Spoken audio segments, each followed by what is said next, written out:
जय शीतला माता की मान्यताओं के मुताबिक शीतला माता की पूजा धार्मिक महत्व के हिसाब से ही नहीं की जाती, बल्कि इस दिन पूजा करने से व्यक्ति को स्वास्थ्य लाभ भी मिलता है।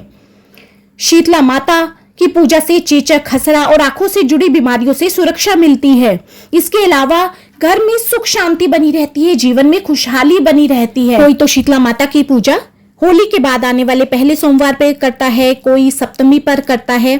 तो शीतला माता की पूजा सब अपने घर के परंपरा के हिसाब से करते हैं, लेकिन जो शीतला माता पर भोग लगाया जाता है वह सिर्फ ठंडे भोजन का ही भोग लगाया जाता है।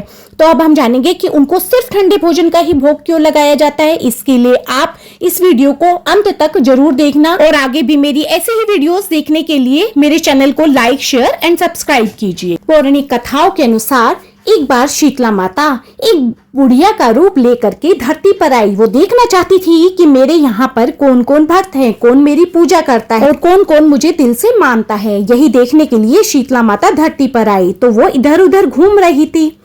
इतने में किसी ने उनके ऊपर चावल का उबला हुआ पानी डाल दिया और वो इतना उबला हुआ पानी था, इतना गर्म था कि शीतला माता के पूरे शरीर पर छाले पड़ गए। अब शीतला माता परेशान होकर के इधर उधर घूमने लगी। तभी एक बूढ़ी माई आई। उस बूढ़ी माई ने शीतला माता को बिठाया, माता के ऊपर ठंडा पानी डाला, जिससे अब माता को थोड़ी सी राहत मिली। इससे माता प्रसन्न हुई। अब माता को भूख लगी हुई थी, तो बूढ़ी माई ने अपनी घर का बचा हुआ बासी खाना माता को खिलाया और साथ में माता को राबड़ी दी।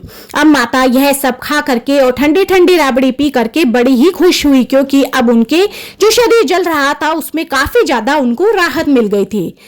अब माता ने अपना असली रूप उस बुढ़िया माई को दिखाया और बुढ़िया माई को खूब आशीर्वाद दिया। अब उसके घर में खूब सुख समृद्धि आ गई, खूब बरकत आ गई और माता ने उसको अच्छे स्वास्थ्य का भी आशीर्वाद दिया।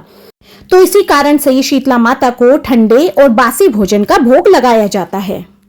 अब एक अन्य पौराणिक कथा के अनुसार एक बार किसी गांव में लोग शीतला माता की पूजा अर्चना कर रहे थे। तब उन्होंने माता को गर्म भोजन का भोग प्रसाद के रूप में लगा दिया।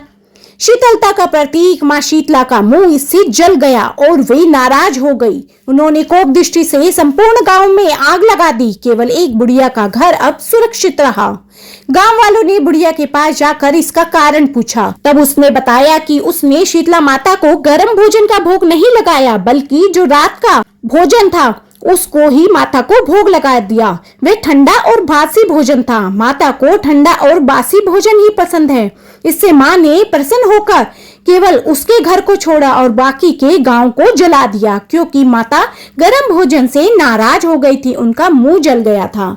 उनकी बात सुनकर अब गांव वालों ने माँ से क्षमा मांगी और रंग पंचमी के बाद आने वाली सप्तमी के दिन उन्होंने माता को ठंडा और बासी भोजन का भोग लगाया। इससे शीतला माता प्रसन्न हो गई।